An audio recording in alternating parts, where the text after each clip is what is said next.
नहमदुहु व नुसल्ली अला रसूलिहिल करीम अम्मा बाद फ़अऊज़ु बिल्लाहि मिनश शैतानिर रजीम बिस्मिल्लाहिर रहमानिर रहीम रब्बिश्रह ली सदरी व यस्सिर ली अमरी वहलुल उक़दतम मिन लिसानी यफ़क़हू क़ौली। अस्सलामु अलैकुम व रहमतुल्लाहि व बरकातुहू। सिरात मुस्तकीम में आप सबको खुशामदीद। पिछले सबक में हमने पढ़ा था कि अल्लाह ताला फरमाते हैं कि अल्लाह ताला हर एक के अमाल का पूरा पूरा बदला देकर रहेगा, यकीनन वो अमाल से बाखबर है।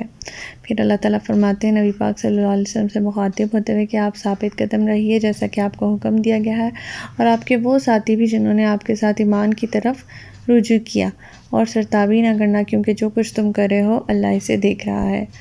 फिर अल्लाह ताला फरमाते ना ही लोगों की तरफ झुकना जिन्होंने जुल्म किया, वरना तुम्हें भी दोज़ख की आग आ लिपटेगी। फिर तुम्हें कोई ऐसा सरपरस्त ना मिलेगा जो तुम्हें अल्लाह से बचा सके, ना ही कहीं से तुम्हें मदद पहुंच सकेगी।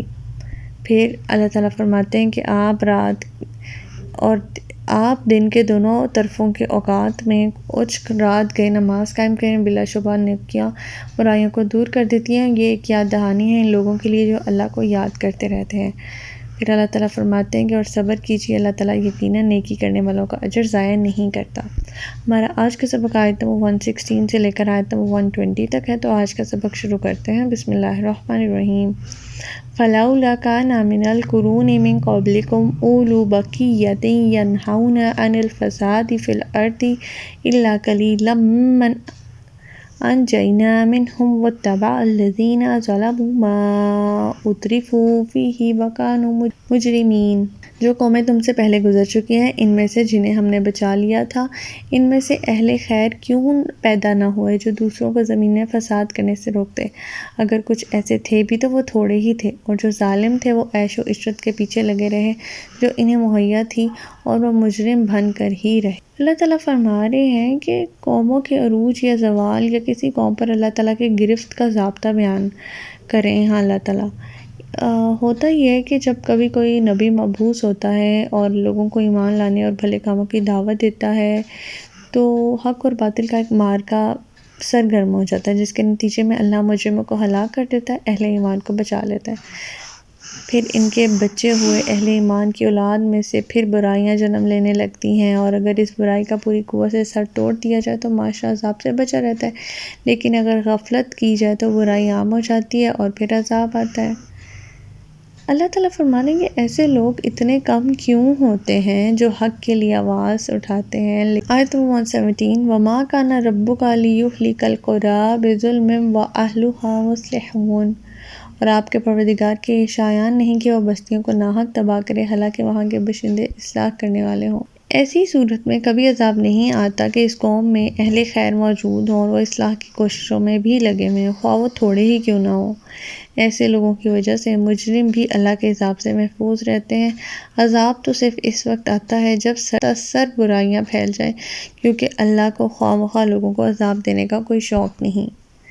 आयत 118 वलौ शाअ रब्बुका लजअलन नासा उम्मतन वाहिदतन वला यज़ालूना मुख्तलिफीन। और अगर आपका परवरदिगार चाहता तो सब लोगों को एक ही उम्मत बनाए रखता, मगर वो इख्तलाफ भी करते रहेंगे। अल्लाह ताला ने इंसान को खैर और शर में जो इंतखाब करने की पूरी जो है वो अक्ल व शऊर दिया हुआ है और आज़ादी दी हुई है। अगर वो आज़ादी छीन ली जाए तो इख्तलाफात का होना तो मुमकिन ही नहीं रहता, और जो इस दुनिया का होने का मकसद ही फ़ौत हो जाता है कि ये दुनिया दारुल इम्तिहान है। अल्लाह ताला फरमा रहे हैं कि अगर सब लोग ही जो है वो राह रास्त पर आ जाते, सब लोग एक ही उम्मत बन जाते, तो इस दुनिया का जो मकसद है दारुल इम्तिहान होने का वो फ़ौत हो जाता।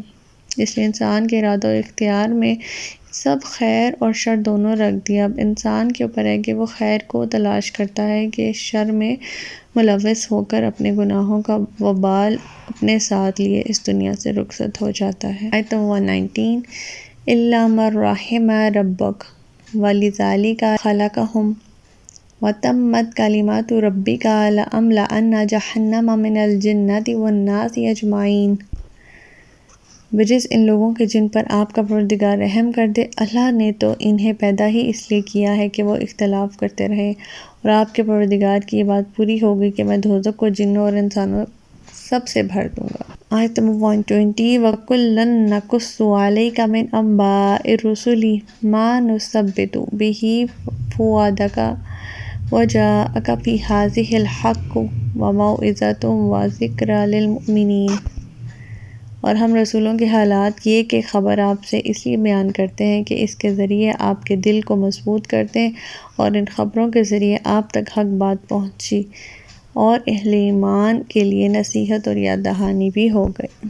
انبیاء کے واقعات بار بار بیان کرنے سے اللہ تعالیٰ نے یہ بتایا ہے کہ اس سے فائدہ یہ ہوگا کہ جن مشکلات میں آپ اور آپ کے صحابہ کرام دوچار ہیں، ایسے ہی حالات سے تمام سابقہ انبیاء اور ان پر ایمان لانے والوں کا یہی حال تھا۔ اگر اللہ نے مخالفین کا سر توڑ نہ دیا ہوتا اور انبیاء اور مومنین کو بچا نہ لیا ہوتا تو آپ کے لیے جو ہے وہ حوصلہ نہ رہتا۔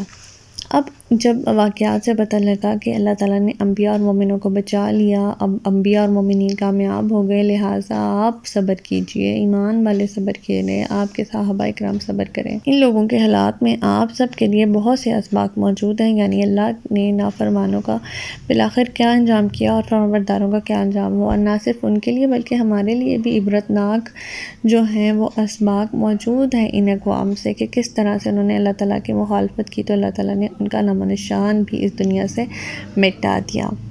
تو ہمارا آج کا سبق یہیں تک تھا۔ اللہ تعالیٰ سے دعا ہے کہ اللہ تعالیٰ قرآن پاک کے احکامات میں ہمیں عمل پیرا ہونے کی توفیق عطا فرمائے۔ اللہ پاک ہمیں ہدایت دے کہ جس کے بعد گمراہی نہ ہو۔